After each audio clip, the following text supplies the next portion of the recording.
Hey guys, Jacob here from Jacob Smoke Alarm Reviews and More. Today, we are looking at a special BRK unit today. The BRK Model 2001 LVRI.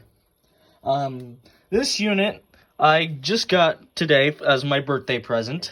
Happy birthday for me today. And, yeah, this is a pretty cool unit.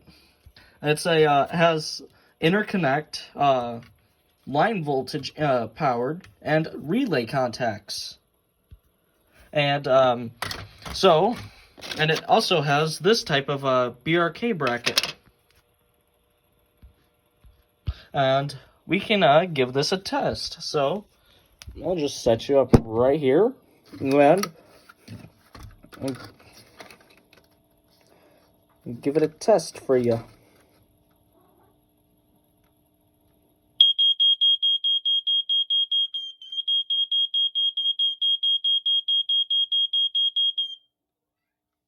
So yes, as we see, it has a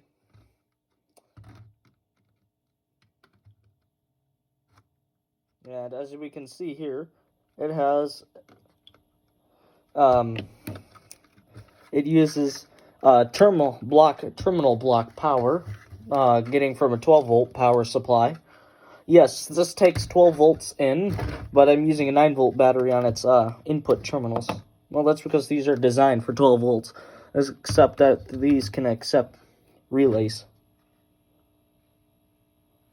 Yeah, pretty cool alarm, actually. I just got it for my birthday, along with a Norelco Smoky, but that'll be for tomorrow, as when I'll have matches to use to test it. But, yeah, this is it on its bracket. It's a BRK bracket, obviously. You can see. It looks like it has the 1839 ACI style bracket as well. That can fit almost any electrical box size. And, well, until I get a relay or something attached to this, I guess this is going to be it. Bye, guys.